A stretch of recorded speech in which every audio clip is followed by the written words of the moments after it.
Tying up another Carrie Stevens fly today. This is the Green Witch.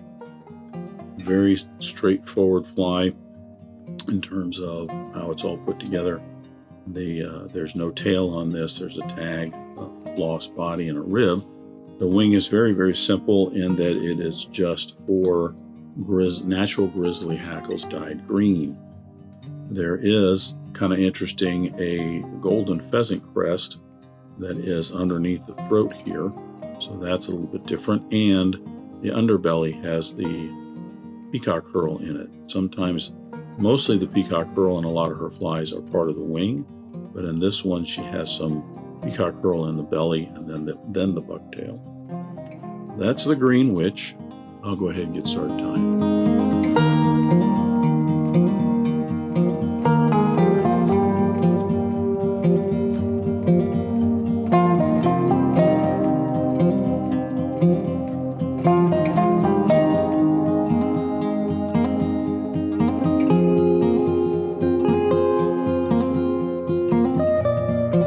I'm going to start the Green Witch with my hook and the vise. This is a Partridge CS5 9x long hook. It is a 9x long comparatively to its size, and I'm not exactly certain how they come up with this is a 9x, like the CS15 is a 9x, but it's much longer. And I think it's more has to do with the diameter of the wire comparatively to the overall hook size. But if you look it up, it is a CS5-9X. It's a little bit smaller. This is a size 4.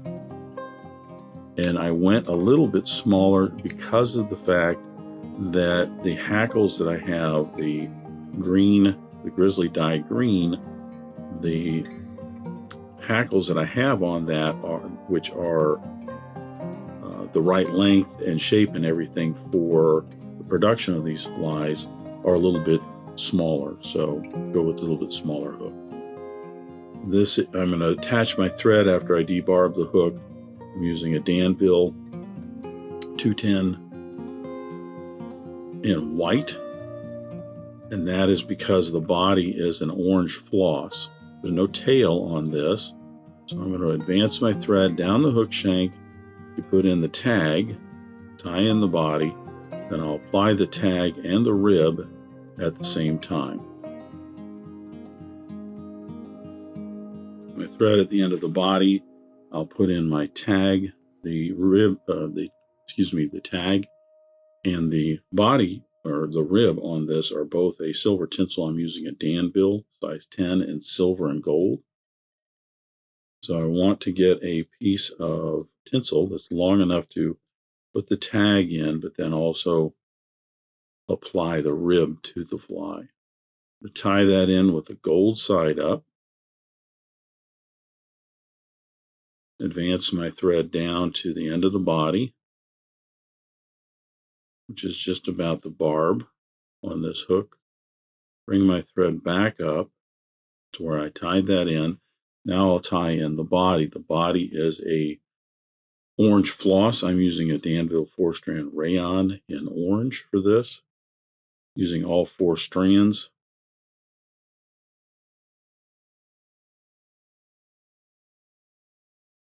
I'm going to tie this in so that the floss goes about halfway up the body. You could have it go all the way up if you want. I'm going to apply a little bit of wax to my thread. This is just going to help to grip that material a little bit more.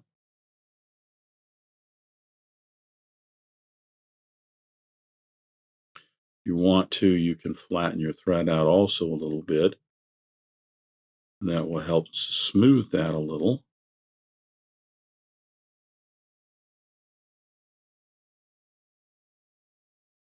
That wax on there helps to grab that material, and it also helps to keep it from kind of getting pushed around on the hook shank. It still will if you have too much tension on your thread as you're wrapping this in. You want just enough tension to bind that down to the hook shank, keeping it on the top or on the sides. You can always scooch it back a little bit. But I'll finish wrapping that in, and then I'll apply the tinsel for the tag and the rib.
Tying in the ribs on these long streamers, it isn't so important in terms of how many wraps you have. On a lot of the smaller wet flies, it does become an issue because traditionally they have 5 wraps, but on these, the more important issue, because hook sizes change, the length of the body may change a little bit. What's more important is that you try to have at least the gaps evenly spaced all along the hook shank.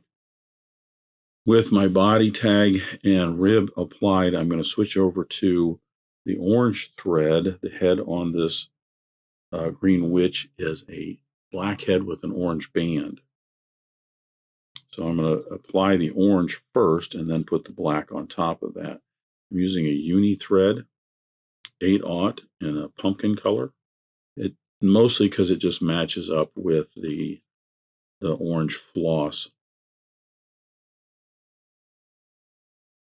You didn't want to use something very bright. A lot of times your oranges in fly tying are very, very bright.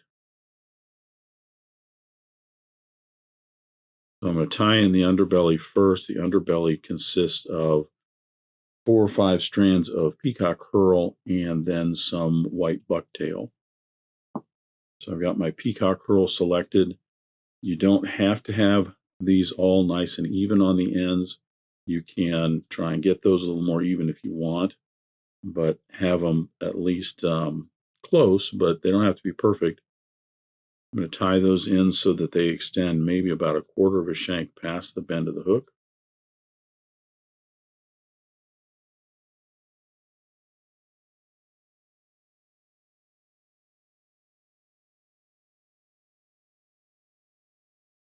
And then I'm going to tie in my bucktail. Bucktail is just a small clump of bucktail. I usually get somewhere around the size of half a pencil in diameter. After I clean it and get some of the shorter hairs or uncontrollable hairs, more or less, out of there, I'll tie that in so it's going to be also pretty much the length of the Peacock Herl, which ends up being somewhere around the length of the overall wing. I usually like the wing a little bit longer. Trim away the excess there. That's all the underbelly. The throat on the green witch is some golden pheasant crest and then some grizzly dyed green hackle. So I've got my pheasant crest. What I'm going to do, this is a little bit longer than I need because I want the throat to go about halfway down the body. But what I'm going to do is I'm going to place this up here because these can be kind of a bugaboo to tie in and manage. I'm going to actually tie this in longer than it needs to be because I can manage it a little bit better when it's a little bit longer. Put a couple wraps on it, get it positioned the way I like, and see now that's twisted. So I can unwrap that, place this back up here. Sometimes it just takes a little bit of finessing to get it just right. That's still wanting to twist on me. So I'm going to try and get the rachis over on my side of the eye a little bit. Just 2 light wraps. I'm just letting the weight of the bobbin kind of hold that in place. And then I can pull it to my right here to get the right length. Now see, it collects all of those barbs right under those wraps. I get the nice length that I want, just about halfway down, and I have them curving downward. Secure those in, I can trim away the excess. Pheasant crest can kind of sometimes be a challenge. Now for the green hackle, I'm using on the saddle of Grizzly dyed green that I have. It's an American, it's a whiting American rooster saddle. Has a number of these nice long full feathers. I mean, these would be great for woolly buggers and stuff, or long streamers or something. But the ends of them have really nice barbs that have a lot of barbules on them. They very much remind me of sloppin. So that's what I'm going to be using for the throat on this. I just need 3 clumps here. I'm going to tie these in so they're about as long as that pheasant crest. Securing each one in.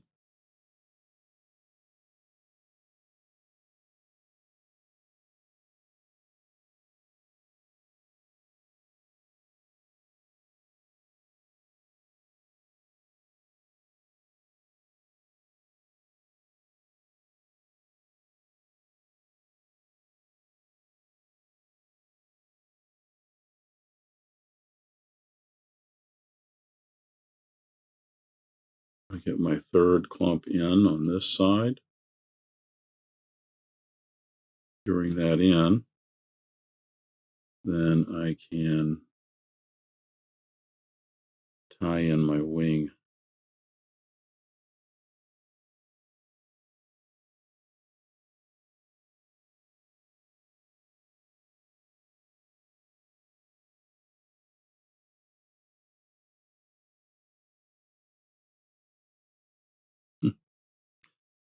Sometimes this material just doesn't want to cooperate with you. Just take your time.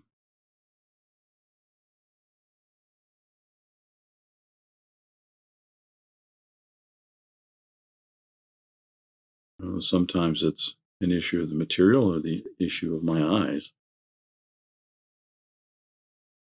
Try and bend that back a little bit. Get the point of my scissors up underneath it. There we go.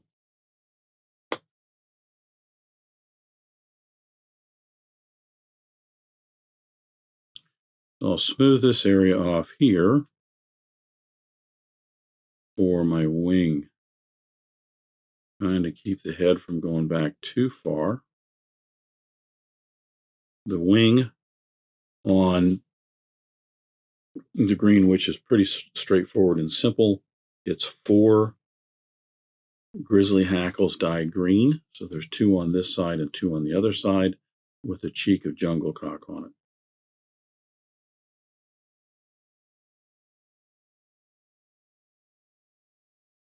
I'm going to even those up, getting my tips even right here. I want to make the tips, that's the priority in terms of getting those even. Trim off the extra rachis there, and then I can tie in one wing. Again, making certain I'm not getting too far back on that. Oh, careful, I just broke my thread. Now, in case you've ever had that happen to you, which I'm certain you have, sometime or another, don't panic. Just grab your hackle pliers, hang them off the thread. Then you can rethread your bobbin and start over again. You just apply the thread like you would a normal jam knot.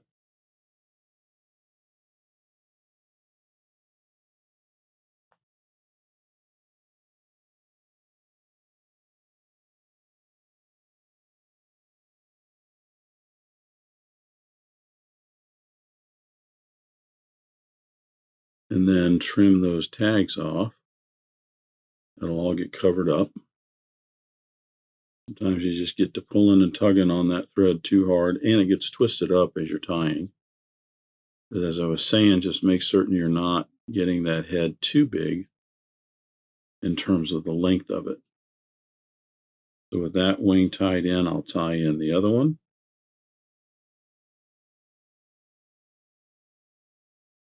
I want to make certain that the tips are pretty even.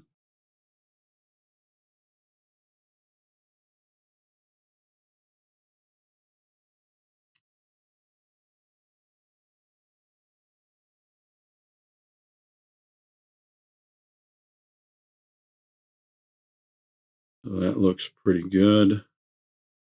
If I can't get that angled down just a little bit. There we go. I like them going more lateral along the sides. So now I will clean this up, covering up any butt ends, as well as shaping the head.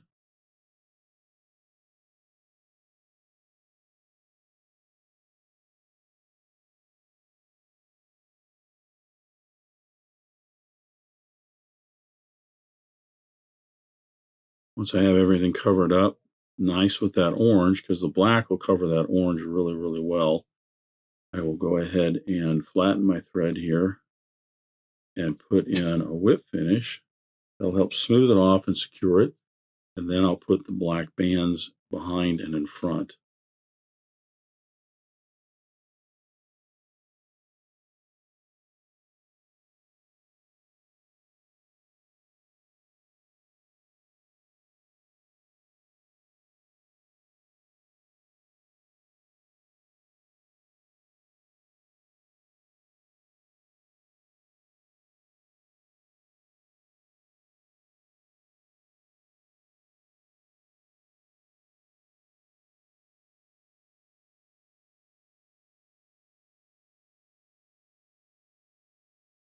So with my orange in, I'm going to attach the black right on the back portion of the head. I just want to have a black band in the back and in the front and split the head up into thirds. Take your time with this. You rush it, generally they get kind of bigger than you want. But I'll go ahead and put this black one in, excuse me, the back black band. Say that 3 times real fast. And then I'll put the front one in, and I'll get some head cement on this to secure it.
My thread secured, I'll put some head cement on this.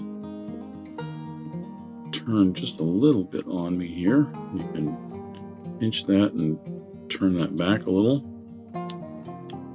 Put some head cement on this to secure this. And then I'll come back and I'll put a couple of coats of clear lacquer on that. And that just helps to reinforce the threads. I'm not looking for a real shiny head on this as much as just some reinforcement on all those thread wraps up front. So there's the green witch. Straightforward little pattern. She does a number of patterns called witches. I think there's a yellow witch and so on and so forth. Obviously you could do this in some other colored grizzly hackle and call it a blue witch or an orange witch if you wanted to, I suppose. So that's Carrie Stevens' Green Witch. Thanks for watching today. Thank you for joining me at the Vise today. I hope you learned a new pattern, at least a tip or trick here and there.